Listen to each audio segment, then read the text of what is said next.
"I'm going to see my soulmate tonight," she wrote in her diary while dating me. So I packed my bags and left a note. Now her soulmate got her fired and she wants to start over.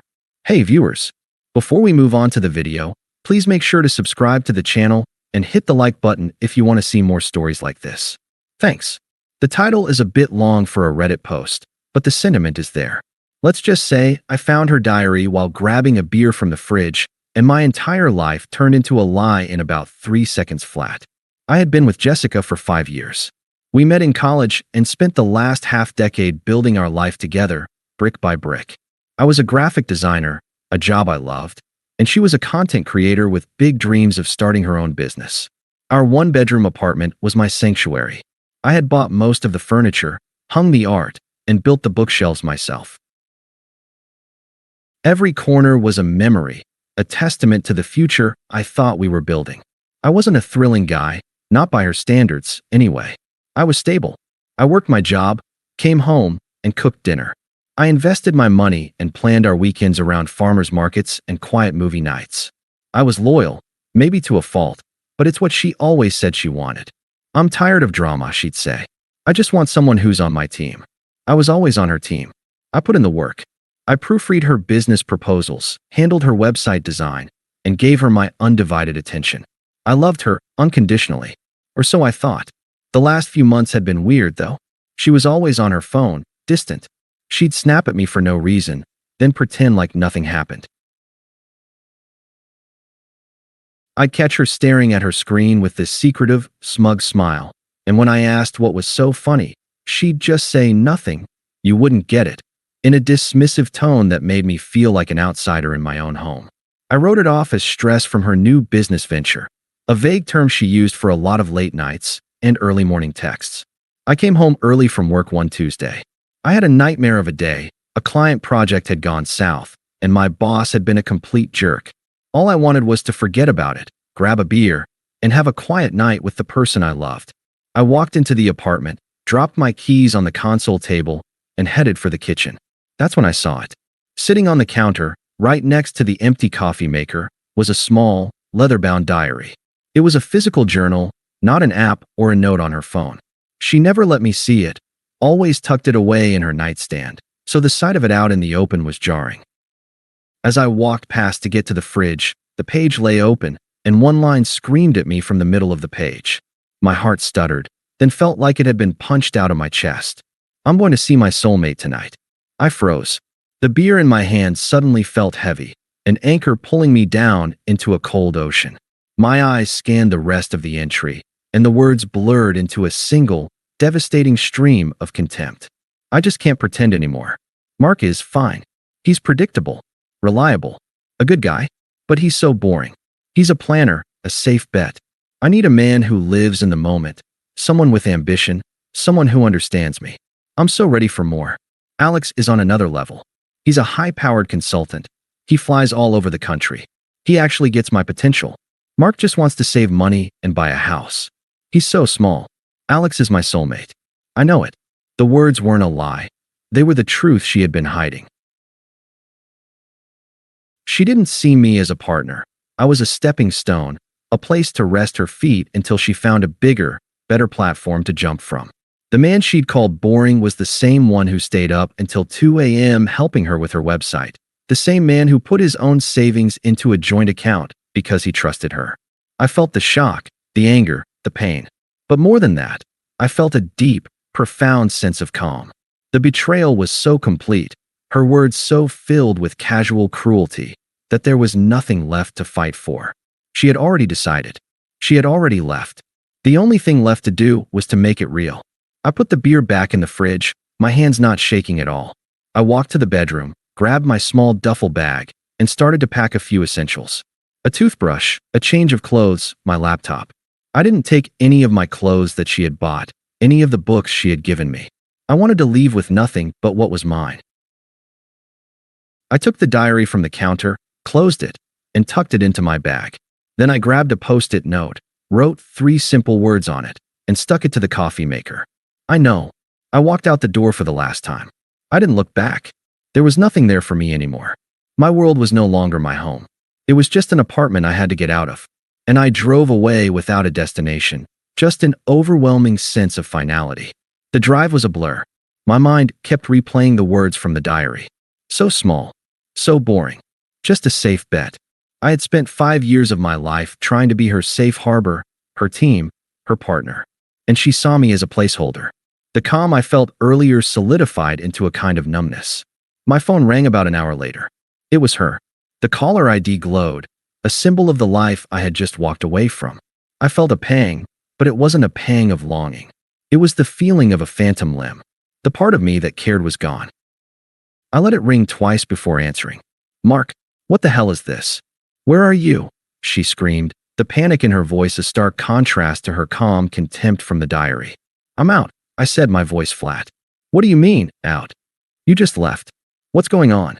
Is this some kind of sick joke?" "No, it's not. I found your diary, Jessica. You left it on the counter." Silence. A long, agonizing pause. I could hear her breathing on the other end, the sound of her frantic mind racing. I could practically see her sifting through excuses, trying to find one that stuck. You invaded my privacy," she finally stammered, the panic replaced by a forced outrage. "That's unforgivable, Mark. How could you do that? You have no right to read my private thoughts." "I have no right. You're cheating on me, talking about your soulmate who's not small and boring. And you're mad that I found out? You wrote that you were going to see him tonight, Jessica. I was just in the way." "It's not what it looks like," she said, her voice now a mix of pleading and righteous indignation. "It was just a journal. A fantasy. I just needed to write out some things to process my feelings.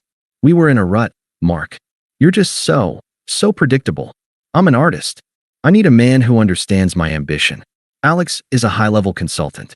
He's going to help me with my business. He gets my potential. You just want to buy a house in the suburbs and grow a garden. You already said that," I replied, the words feeling alien in my mouth. "I'm not leaving you for him. I was just exploring my options. My feelings. You should have talked to me if you had a problem with it. You just abandoning me like this is incredibly cruel. You made your choice months ago, Jessica. The diary just made it official," I said, my voice so calm it sounded like I was talking about the weather. "I wish you both the best. We're done." "Wait, don't you dare. Don't you dare do this, Mark. You'll never find someone like me. I'm one of a kind," she yelled, but I didn't care.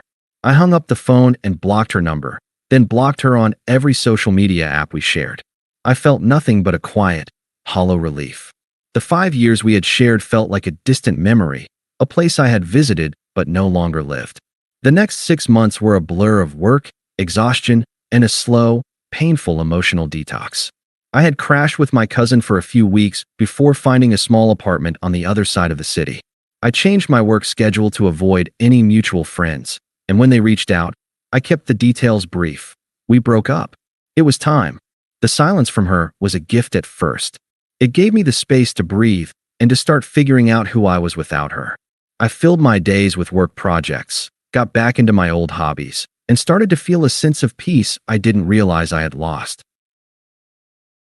I was finally starting to feel human again when I got a text from our mutual friend, Sarah. I hadn't seen or heard from her in a while, but she was a good person, so I responded.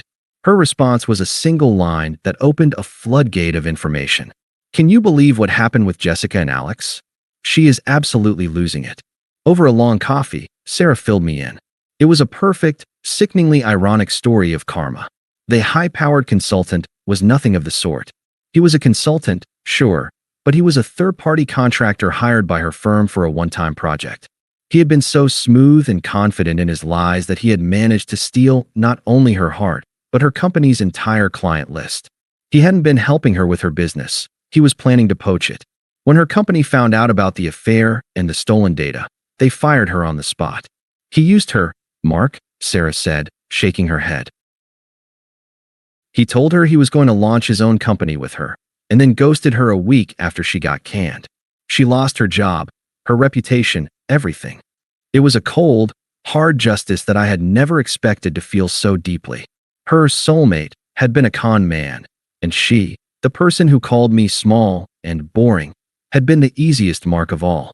The texts and calls started a few weeks after that. They came from numbers I didn't recognize, blocked calls that left voicemails, and burner accounts on social media. She was unblocked on none of them. The progression of her desperation was a story in itself. Attempt 1. The soft launch.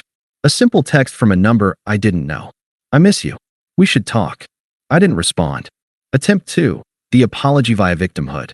A long text about a week later, detailing what a monster Alex was and how she had realized I was the only person who had ever truly cared for her. She never apologized for what she did, only for the consequences she was facing. Attempt 3. The voicemail. I got a blocked call that went to voicemail. I listened to it on my old phone out of morbid curiosity. "Mark, please. Please call me back," she said, her voice choked with tears. "I made a mistake. He was a monster. You were always so good to me. Please, just talk to me." The sound of her crying was not a trigger for sympathy, but a powerful, visceral reminder of the freedom I now had. Attempt 4. The in-person assault. She showed up at the office I had just started at, a few days after I had posted my new job on LinkedIn. I was coming back from lunch when I saw her at the front desk, looking frazzled and desperate. I turned around and took the stairs to my office, sending a quick message to my boss that I had a personal emergency at the front. She must have seen me because a few minutes later I got a text from a different number. "I know you saw me. Don't be a coward. You owe me a conversation."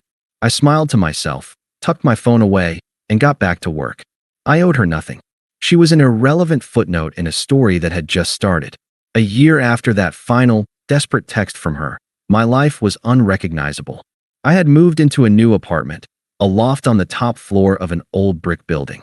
The space was open and filled with light, a complete contrast to the cramped one-bedroom I had shared with her.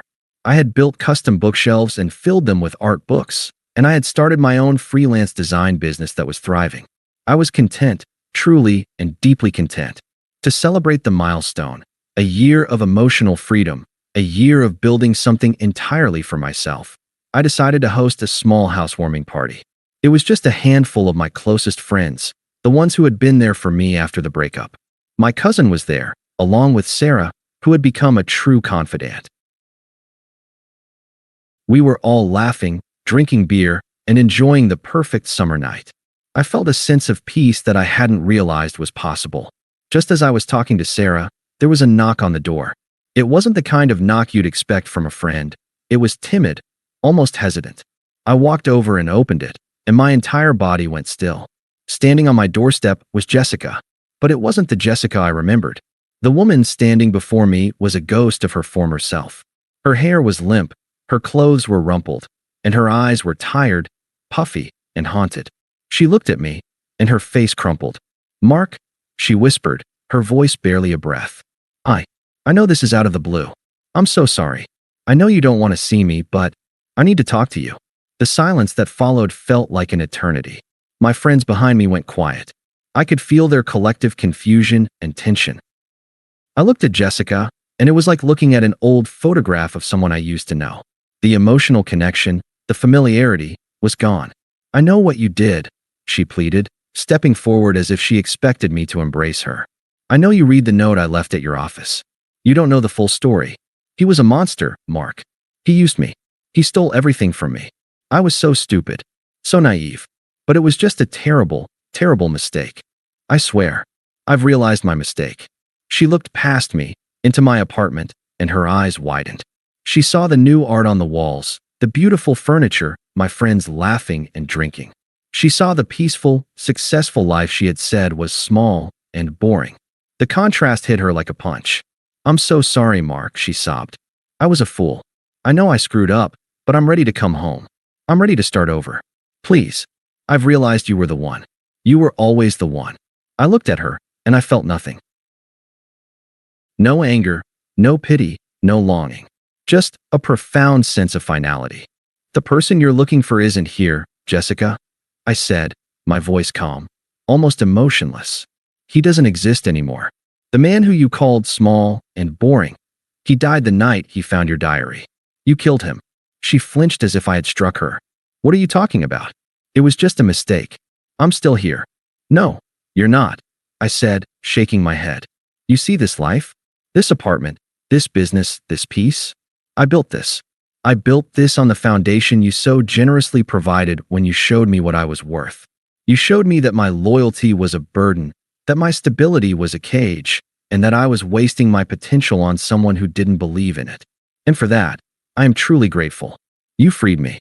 Her face was a mask of confusion, her tears slowing as the truth of my words began to sink in. "But, I'm sorry. I'm here to fix it," she cried. "There's nothing to fix. I don't need you to fix me. I don't need you to come back and validate my happiness. My happiness has nothing to do with you," I said, my voice firm and definitive. "You wanted a man who lived in the moment, a man who was thrilling, a man who would help you with your ambition. You got him. He showed you exactly who he was, and now you have to live with the consequences of that choice. That's your lesson to learn, not mine." She stared at me, speechless, the full weight of the power reversal finally hitting her. She saw the man she had called small standing tall, completely at peace, while she was a desperate wreck on his doorstep. The person she had thought was a backup plan was now an entire life she could no longer touch. She opened her mouth to speak, but no sound came out. I simply shook my head and, with a finality that felt like a quiet victory, closed the door on her.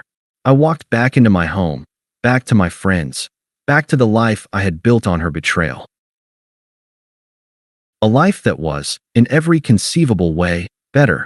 And as I raised my glass with a smile, I knew with absolute certainty that I was exactly where I was supposed to be. Thanks for watching. Make sure to subscribe to the channel and hit the like button. What do you think about this story? Share it in the comments.